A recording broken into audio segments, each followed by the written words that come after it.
He's the co-author of Amazon.com #1 best-selling Winning Presents for Business Professionals, not this one, and his new book for architecture, engineering, and construction sales entitled Winning AGC Interviews. Dean Lincoln Hyers is a bold and inspiring storyteller who transforms stage fright into stage presence so that you can step into a bolder you. Dean's company, Sage Presence, troubleshoots real-world communication challenges to help business teams leverage story and emotions to differentiate and communicate their value.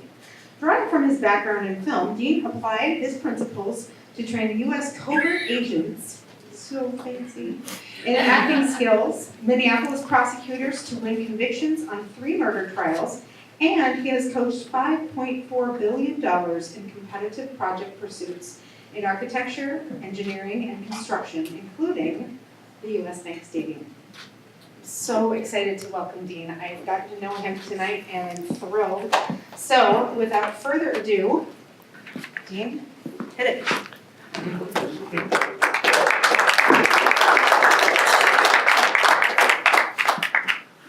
You gotta be bold in this world to get anything to happen. Boldness is required to lead. You gotta be bold to get up and sell.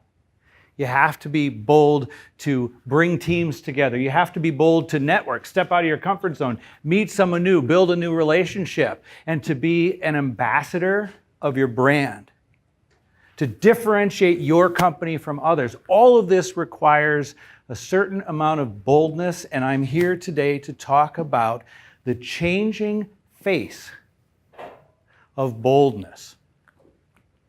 I don't think that boldness, as we've always come to understand it, is good enough. And I'm here to put some ideas on your radar about how to look at what it means to be bold in a world that's evolving, that's becoming more civilized, where consciousness is theoretically going upward. Now, this subject, I believe, has always been the subject of my entire life, whether I knew it or not. But it came into focus to me in a really interesting day where I was watching competitive sales project pitches.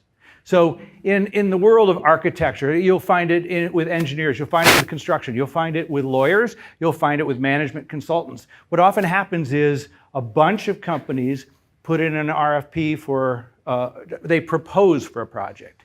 And then they take those and they boil it down to 3. They shortlist 3, and then they say, come on over and impress us.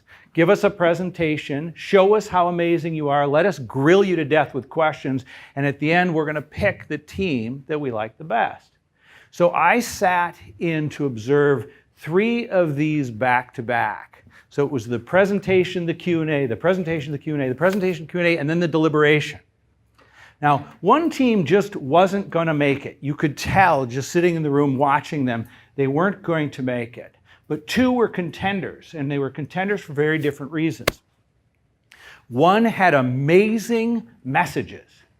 Everything that they say was buttoned down. It was structured. It was really eloquent and concise and authentic. And it went somewhere. It was about them and not about us. It was really beautiful, great messages. But they were a little bit on the meek side. They didn't have the boldness that the second team did. That team, the team that took that project, they were bold. They were so bold. They were so behind everything they said. What they said flowed through their veins and into the air. They owned the room. They owned the air everyone was breathing. Somehow their boldness made everything that they say better. And somehow it was like, because of the boldness, they were more than the sum of their parts. And they took that project. Now, what I didn't tell you is I was the coach for the other team. I was the coach for the team that did not win, and believe me, was I paying attention. The reason that this is important is because the team that won for boldness, but the team that lost because of boldness. There are different flavors. There are different faces of boldness. And our team lost because of a certain flavor of boldness. And that's what I want to nuance and unveil here today. So back up the clock a couple of weeks, and we're working with this team trying to get them to come together. And it was not hard. This was an amazing team. There were like 16 people on the team. There were estimators. There were project managers. There were architects and engineers. There were subject matter experts. There were liaisons. There was someone from the city, and there were project executives. We had so much smarts in the room, we could have gone to the moon if that was the task. But that wasn't the task. Our task was to pull together, which we did. And what was happening was really amazing. We were becoming more than the sum of our parts. It was fabulous. Every time somebody added something in and shared their point of view, it added to what had come before, and together we were all elevating. But a couple people weren't there yet. And then one of them showed up. We will call him Tim. And Tim came in swinging. And suddenly there was a Godzilla breaking our city apart. He came in swinging because he had the old bold as his mantra, his way, his MO, which was the command and conquer boldness that has been in human society for eons. And what he felt, the way he led and the way he lived, there needs to be a loser in order for there to be a winner. And he set out to command and conquer our team. Now, I was a little younger in my career. I didn't have the command to keep this from happening. But he would do some really simple things. You would say something like, hey, let's talk about synergy and the workplace environment. And he would just say, don't say synergy. You say synergy, they're going to throw us right out of the room. Whatever you do, don't say that. And he caused different people to increase self-doubt. So people were questioning themselves.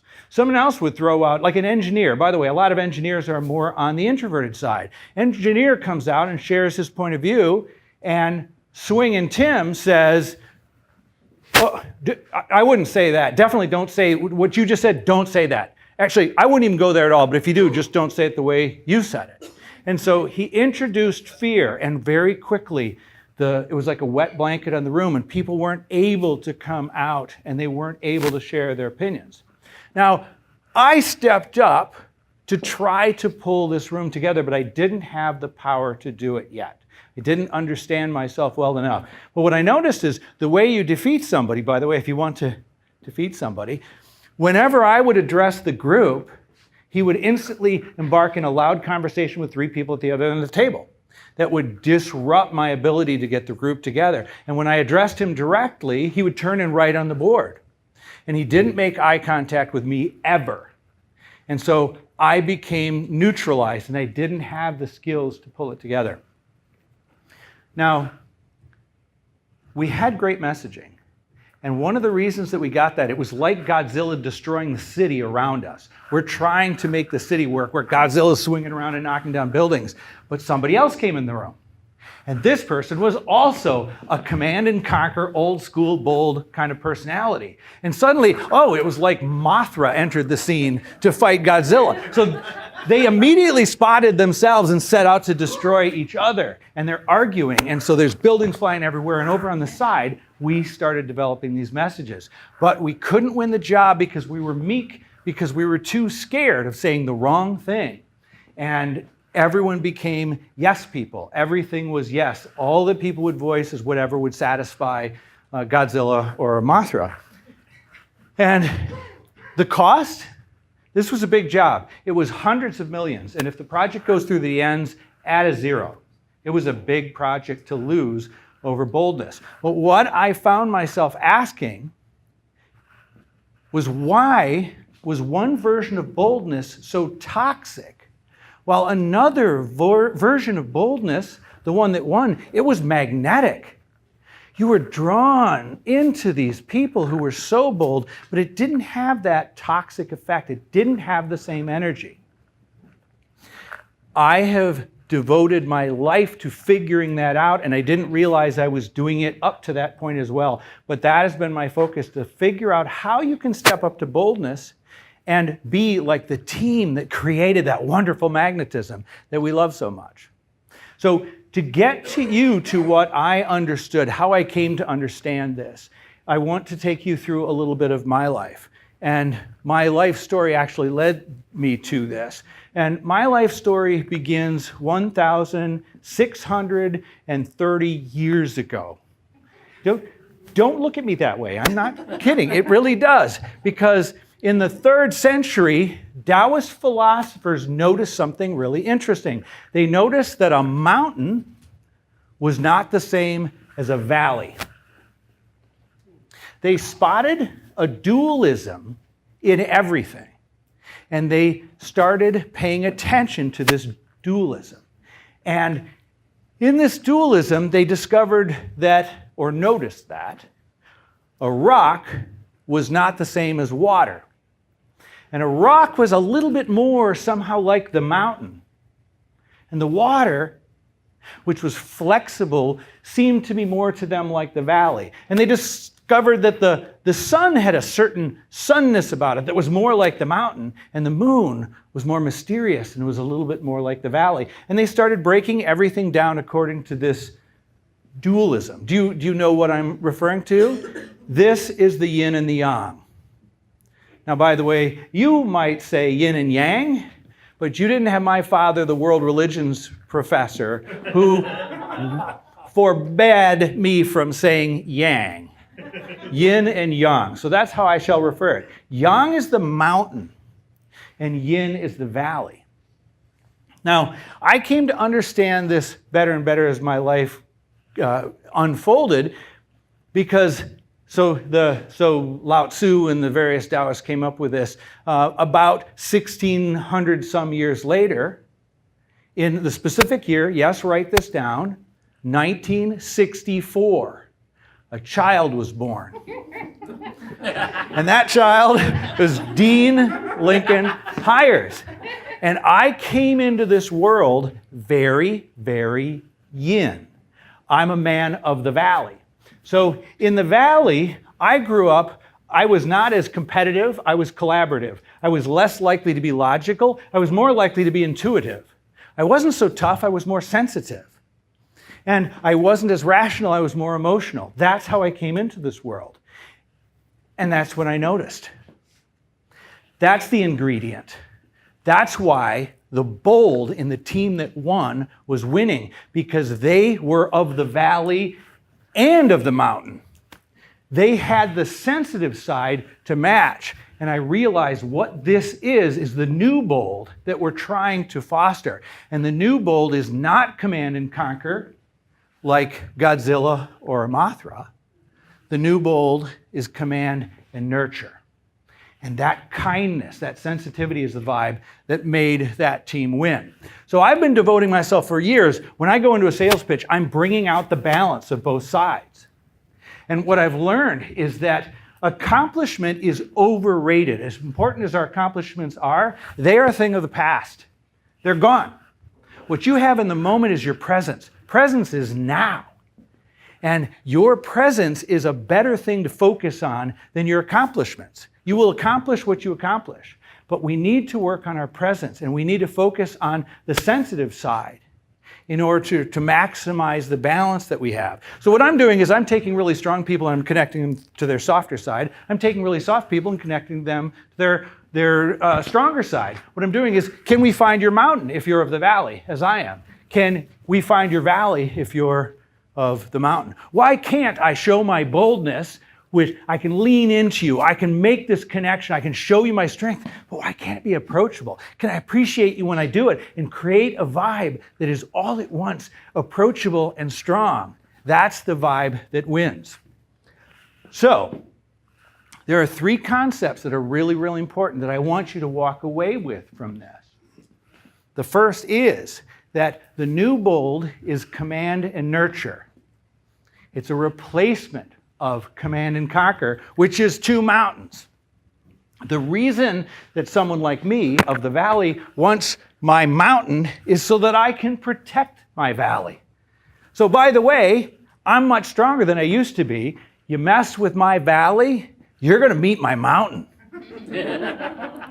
because that's what it's there. It's to protect the sensitive side that I am. And the reverse is also true. Strong people need that approachability to protect their ability to do what they do well as mountains. I'm not judging them as good or bad. But the third thing I want you to understand is we need to recognize that soft is the new strong.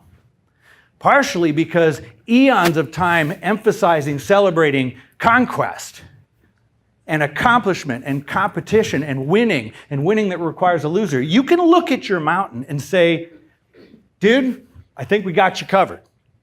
It is the valley that needs the time. It's time to be heralded and celebrated and recognized. So it's one of the questions I want to think about as we go into networking after this is, when's the last time you've recognized the sensitivity of someone else? Have you been honoring that side of you? So I'll close on this. The shock about the real world sometimes is it's stranger than fiction. I was wondering what my names mean. I've spent a lot of time with my middle name, Lincoln. And Lincoln, oddly enough, embodies the command and conquer in one of his famous quotes, the one I care about most. Did I not destroy my enemy by befriending him? Did I not destroy my enemy by befriending him? That is the command and nurture vibe. So I took a little time and thought, what does Dean mean? Never bothered to look it up. And I did. And Dean means of the valley. My name. I was named this. It was the most amazing thing that I ever realized. I am of the valley. I am a man from Yin. But I have learned that I can leave that valley and I can go to the mountain and I can be bold. And I'm going to be bold to protect the vulnerable. My vulnerable, your vulnerable, and the team's vulnerable, so that I can create that full spectrum presence instead of being trapped in half of it. So I would encourage you, as I've enjoyed your attention listening to me, to take a walk in the new bold and find your mountain and protect your valley.